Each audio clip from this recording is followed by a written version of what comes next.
Okay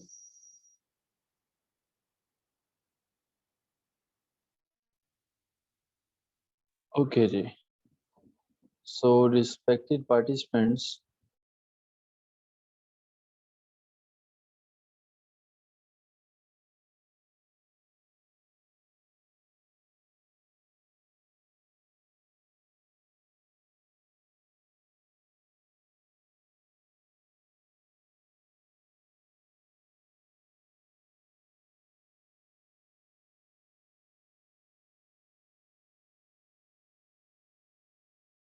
situation बनी हुई, एक अजीब सी सिचुएशन है एस्पिरेंट्स के अंदर, एक बेयकीनी की सी कैफियत जो है वो पाई जाती है.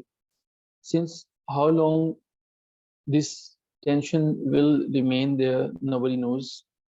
जब से कमीशन ने, खसूसन पंजाब पब्लिक सर्विस कमीशन ने डेट्स अनाउंस करने का सिलसिला शुरू किया है, जब से पंजाब पब्लिक सर्विस कमीशन ने जो है वो बताया है कि हम अपने इंटरव्यूज को जो है वो कंडक्ट करने जा रहे हैं. So lot many aspirants they are worried. उन्हें लगता है कि शायद जो है हम अपने इंटरव्यूज के अंदर ढंग से परफॉर्म नहीं कर सकेंगे. शायद हमें जो है हमारे इंटरव्यूज के अंदर तैयारी करने के लिए कोई कम से कम हमें 1-2 साल तो होना चाहिए था, या कम से कम हमें तैयारी करने के लिए अगर 1-2 साल नहीं तो 6-7 महीने का तो टाइम हमें मिलना चाहिए था. देखिए, स्ट्रेटेजी समझने की कोशिश कीजिएगा. This is the difference between the Federal Public Service Commission and the Punjab Public Service Commission. Both departments are different. Both commissions are different, and not only in their policies, but in their recruitment process as well. Federal Public Service Commission takes a long time, but when we talk about Punjab Public Service Commission, it usually completes its recruitment in 2 to 3 months. Usually, बहुत fast चलें तो, बहुत late चलें तो 5-6 महीने लग जाते हैं. हाँ, आपको इंटरव्यूज़ में हमेशा से पंजाब पब्लिक सर्विस कमीशन इतना ही टाइम देता है कि मैक्सिमम आपको अपने इंटरव्यूज़ के लिए परफ़ॉर्म करने के लिए 30 डेज़ का टाइम जो है वो मिल जाता है. अब आपको जब इंग्लिश लेक्चर के इंटरव्यू के अंदर उतरना होता है, you need to take care of some things. First of all, मैंने आपसे रिक्वेस्ट की है and I have mentioned it time and again कि आप अपने इंटरव्यू में तभी ढंग से परफ़ॉर्म कर सकते हो जब आपके पास 2 चीज़ों पे आपकी कमांड है. पहली चीज़, आपको ये पता है कि आपने जब बोलते हैं, आप वहाँ पे अपनी बात करते हैं, आपकी वर्बल लैंग्वेज, वर्बल कम्युनिकेशन कैसी है. देखिए, जब हम वर्बल कम्युनिकेशन की बात करते हैं, दैट डज़ नॉट मीन कि आप 1-2 दिन के अंदर इसे इम्प्रूव कर लेंगे. डेफ़िनेटली आपको थोड़ा टाइम इस पे देना पड़ेगा. वर्बल के साथ-साथ हमें जिस पे ज़्यादा काम करने की ज़रूरत है, वो नॉन वर्बल है.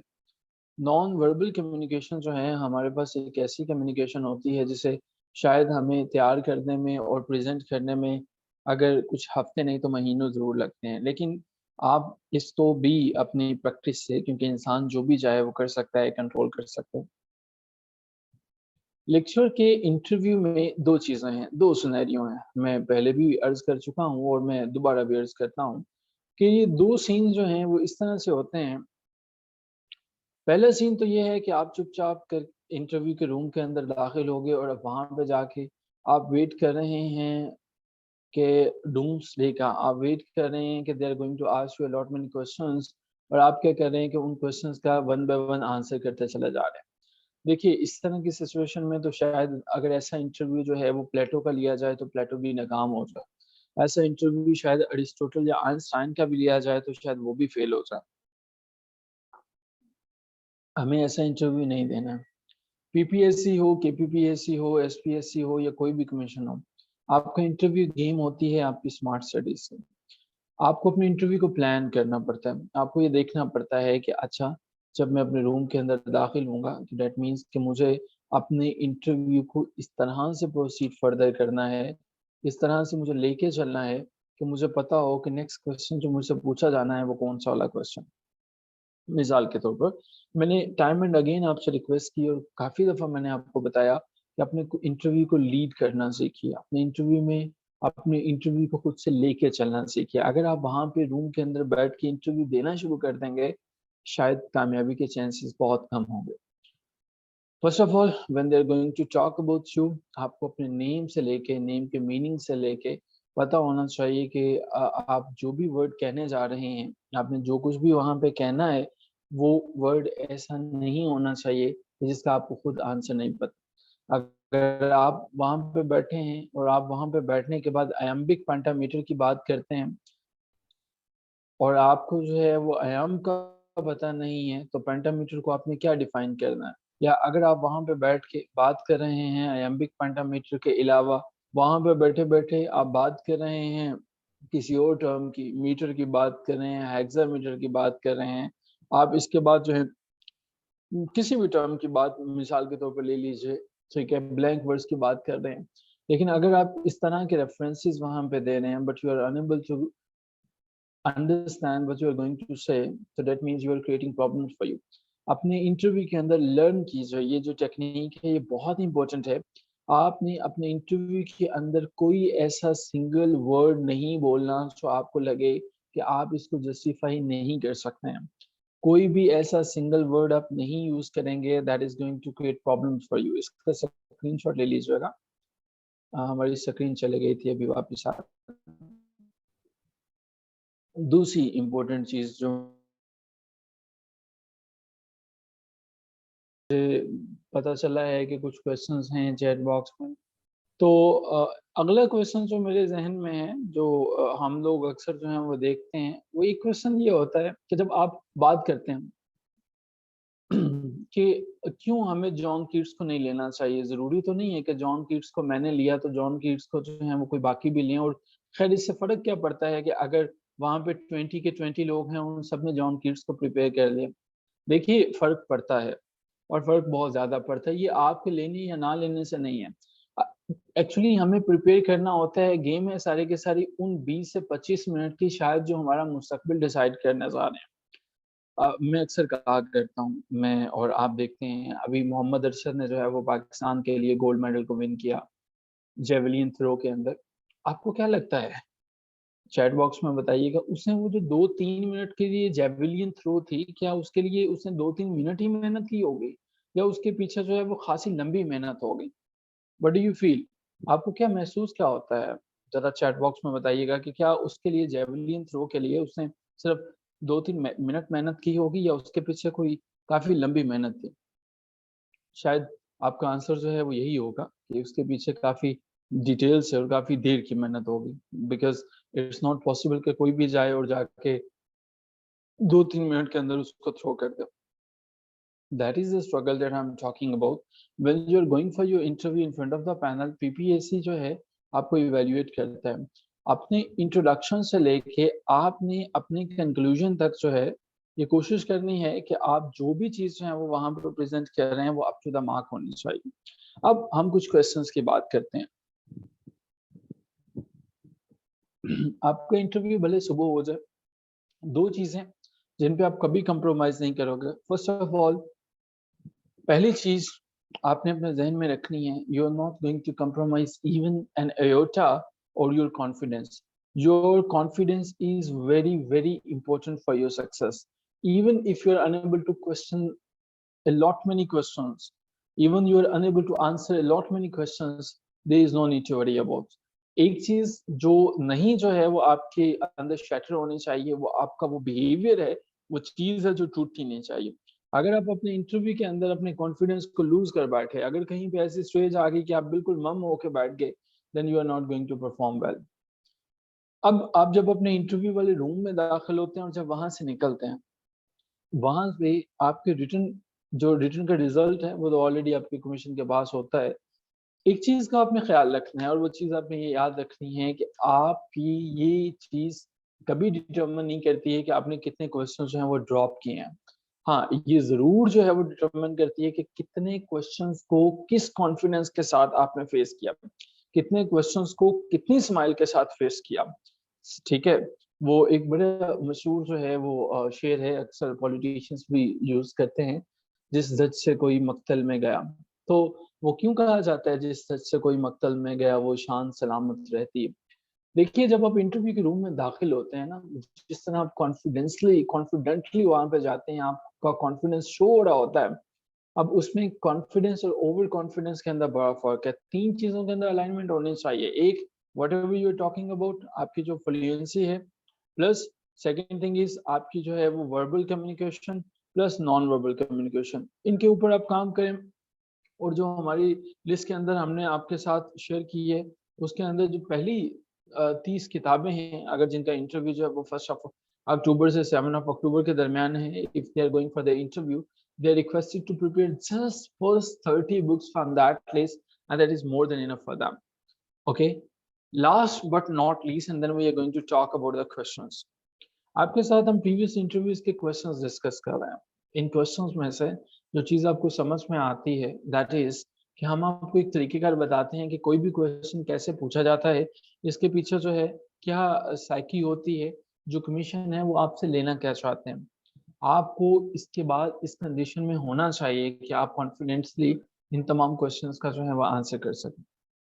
फिर भी अगर आप कभी भी परेशान हो तो एक चीज़ याद रखिएगा कि रिस्क देने वाली जो है वो अल्लाह ताला की ज़ात है, जो आपको यहाँ तक लेके आई है उसने आपके लिए मुस्तकबिल में भी प्लान्स किए हुए हैं, और वो plans definitely the god is not going to leave you in the lurch. आपके लिए जो है वो बहुत अच्छे प्लान्स हैं, और आपने ये सोच के जाना है कि जब आप रिटन में क्वालिफाई कर सकते हो, आप इंटरव्यू में क्यों नहीं कर सकते। ये सीट आपके लिए है और आप इस सीट के लिए।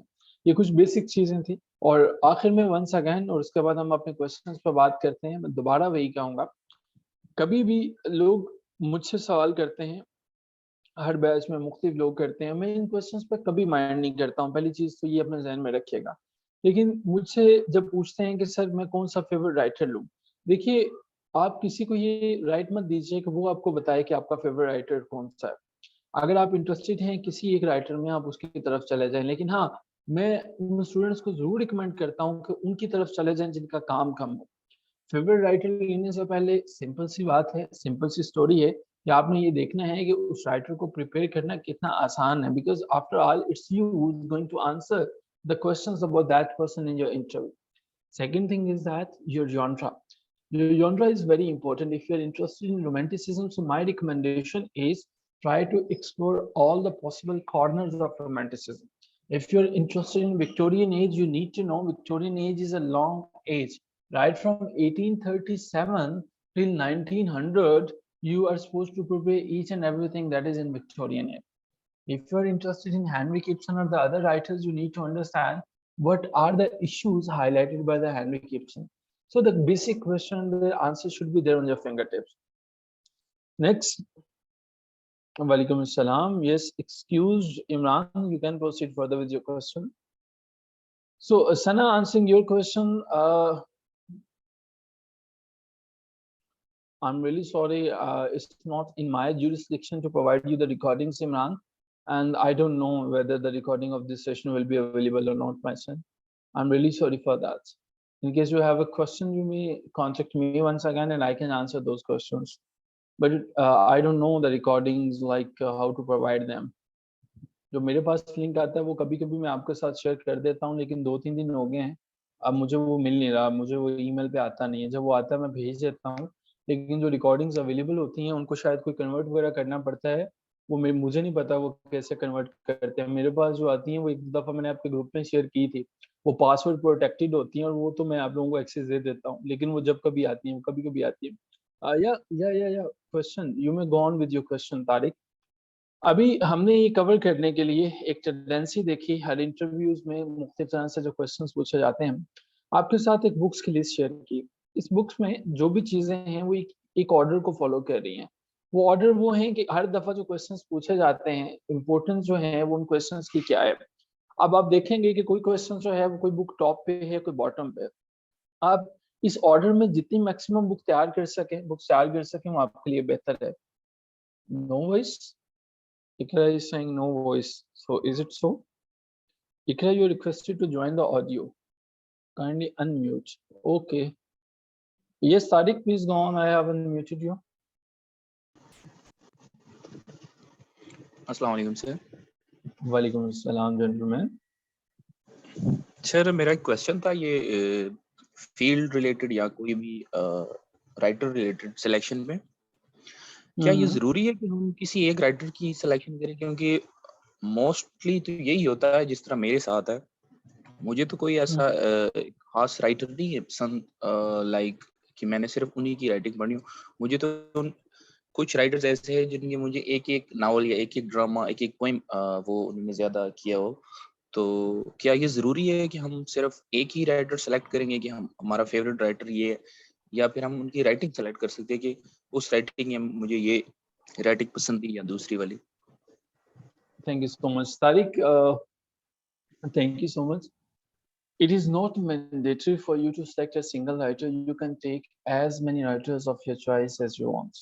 Okay, first of all, that is the first answer of your question. The second thing is that, but because they sometimes and mostly they're going to ask you, what is the name of your favorite genre? What is the name of your favorite dramatist? What is the name of your favorite novelist? Okay, so in case you're going to say like I have not interest in any favorite writer, so you can ask the questions from any writer of your choice. That will be a quite difficult situation to handle. Okay, so my recommendations are it is better for you to go for a single writer. Okay, it is not mandatory, but in a lot of interviews they are going to give you this opportunity in which writer, in which particular person you are interested. So definitely it is in your own better in your own interest. It is the benefit of yourself that you should take a single writer and prepare that person accordingly.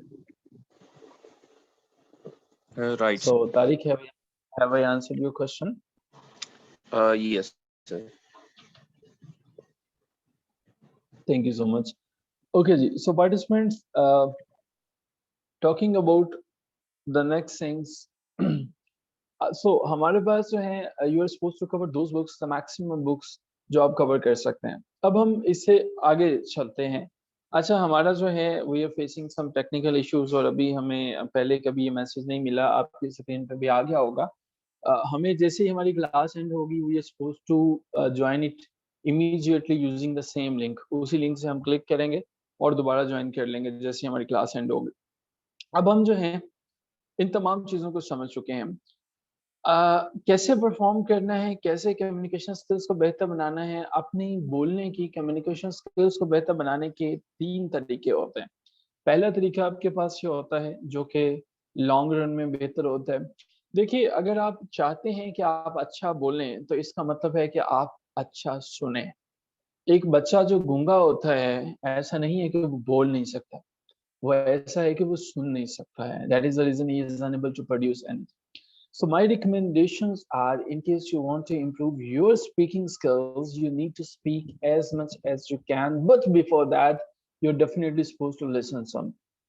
So pairing method is going to help you in case you are from the same district, and if there's another person who's appearing in the interview, you should contact that person. जैसे हमारे इस group में भी हैं बिलावल हैं और गुलाम समधानी साहब हैं, both are from सियालकोट. ये दोनों आपस में बात कर सकते हैं, दोनों एक दूसरे के साथ कोऑर्डिनेशन कर सकते हैं. They can listen, they can exchange their ideas, and in this way what will happen, both will improve. एक तरीके का तो ये है. The second method is that you need to listen in case you haven't any access to that particular person who's going to communicate with you. The English movies based on the books is the best option. हम अक्सर ignore कर देते हैं, हम अक्सर ये सोचते हैं कि यार ये क्या मूवीज देखना, ये मेरे बस का रोग नहीं है 3-3 घंटे की मूवी देखना. देखिए, आपने किसी सिनेरियो को सुना और सुनने के बाद उसके शायद आप याद इतनी देर तक नहीं रख सकते हैं. जिस तरह से ये विंटर्स टेल, आज जब मैं विंटर्स टेल में से क्वेश्चंस देख रहा था, विंटर्स टेल्स के ऊपर एक 2014 में सिनेमैटिक वर्जन एक मूवी इसके ऊपर रिलीज हुई थी, और क्या कमाल की रोमांटिक मूवी है. आपने जिन लोगों ने उसको देखा होगा उन्हें पता चलेगा कि विलियम शेक्सपियर क्या दिखाना चाहता था और क्या सिनेमैटिक एडेप्टेशन है इसके ऊपर जो है वो. पार्टिसिपेंट्स, आप अपने इंटरव्यू में जब क्वेश्चंस का आंसर करते हैं, आपकी विजुअलाइजेशन पावर जो होती है वो बड़ी स्ट्रांग होती है. सो मेरी रिकमेंडेशन है कि जिन लोगों के पास टाइम है, ये कल परसों की वीकेंड की डेफिनेटली छुट्टी है आपके पास, इनमें कम से कम हर दिन जो है वो ज़्यादा नहीं तो 3-4 मूवीज़ जो हैं, 2 मूवीज़ जो हैं वो 2-3 सैटरडे को और 2-3 जो हैं वो संडे को देखिए. विलियम शेक्सपियर या अगर आपका जो फेवरेट राइटर है तो उसकी जितनी भी चीज़ें हो सकें मैक्सिमम उनको लर्न करने की कोशिश कीजिए. खैर, हम जो हैं वो अपने क्वेश्चंस की तरफ जो है वो बढ़ते हैं. हमने काफ़ी इन चीज़ों पे डिटेल्स से बात कर ली और अब हम कोशिश करते हैं कि हम उन क्वेश्चंस को ले सकें, उन क्वेश्चंस के ऊपर बात कर सकें.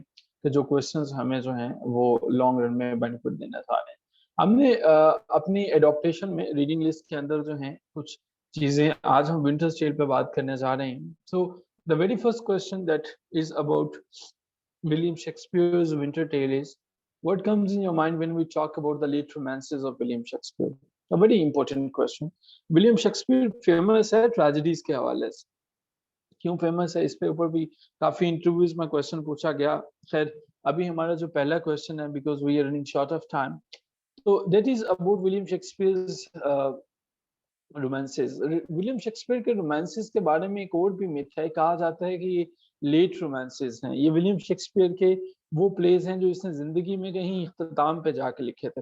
विंटर्स टेल के ऊपर आपसे क्वेश्चन पूछा जाए और रोमांसेस के ऊपर क्वेश्चन ना हो, ये मुमकिन नहीं। जैसे विलियम शेक्सपियर के ऊपर जो है वो क्वेश्चन हो, विंटर्स टेल और द टेम्पेस्ट जो है वो दोनों उसमें फॉल करते हैं, जो इसके लास्ट प्लेस थे।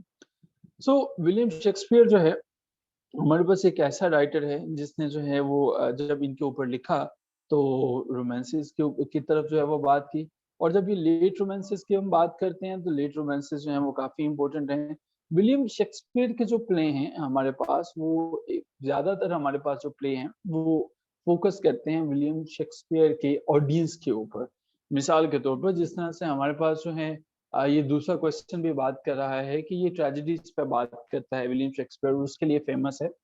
देखिए विलियम शेक्सपियर के बारे में जब भी आप बात करें, एक तो बहुत सोच समझ के बोलिएगा। शेक्सपियर एक ऐसा पर्सन है जिसको इजीली हैंडल करना मुमकिन नहीं है। शेक्सपियर के प्ले जो हैं, एक तो आसानी से हम ये नहीं बता सकते कि ये लिखे कब गए थे, ये परफॉर्म कब किए गए थे। हमारे पास टेंटेटिव डेट्स हैं। हम ये भी नहीं बता सकते कि विलियम शेक्सपियर जो है वो जब लिखता था तो क्या वजह है कि वो एक हाई स्कूल का पढ़ा हुआ था लेकिन वो यूनिवर्सिटी विट्स से भी आगे चला जाता है। वो की क्रिटिक्स हैं इसके ऊपर मुख्तलिफ बातें की, लेकिन विलियम शेक्सपियर की जब हम ट्रेजेडीज को पढ़ते हैं और जब इसकी कॉमेडीज को पढ़ते हैं, अब हम ओथेलो, किंग लियर या मैकबेथ की बात करें तो हमें पता चलता है कि इतने फाइनेंशियली सक्सेसफुल प्लेस थे कि कोई कॉमेडी इसका मुकाबला नहीं कर सकती। अगर विलियम शेक्सपियर के करियर में से ट्रेजेडीज को निकाल दिया जाए और सिर्फ कॉमेडीज को रहने दिया जाए तो हमें लगता है कि शेक्सपियर कोई ग्रेट राइटर नहीं बचता है। और इसी तरह से शेक्सपियर ने जैसे जैसे इसकी जिंदगी के इख्तिताम के साल थे तब रोमांसेस की तरफ आ गया। अब ये जो रोमांसेस का एलिमेंट था, कोई भी इंसान जब दुनिया से जाने लगता है, ये जाने के करीब होता है, वो दो तरह के एलिमेंट्स उसके अंदर होते हैं। पहला एलिमेंट उसके अंदर एक तो रोमांटिक फीलिंग्स होती हैं। रोमांटिक फीलिंग्स से मुराद ये वो वाली फीलिंग्स हैं जो टीन एजेस के अंदर होती हैं, शायद मिली जुली कैफियत ट्रेजेडी की और रोमांटिसिज्म की। सो अब हमारे पास जो है वो विलियम शेक्सपियर के ऐसे ही एलिमेंट्स हमें नजर आते हैं विंटर्स टेल के अंदर, और कुछ ऐसे ही एलिमेंट्स हमें देखने को मिलते हैं द टेम्पेस्ट के अंदर जो है वो। ठीक है। सो इन सारे के सारे प्लेस का जो सब्जेक्ट है, जो स्टाइल है, वो हमें समझ में आता है कि विलियम शेक्सपियर जो है वो लिखता है ऑडियंस के लिहाज से और अपने उस फैक्टर के लिहाज से जो इसको लगता है कि later on with the passage of time जो है वो चीजें जो है वो इसकी ढल रही हैं, खत्म हो रही हैं। रोमांसेस जो हैं हमारे पास, क्योंकि ऑडियंस की अकॉर्डिंगली भी चीजों को वो लेके चलना होता है, यही वजह है द टेम्पेस्ट जो है वो उसमें स्टॉर्म्स आता है।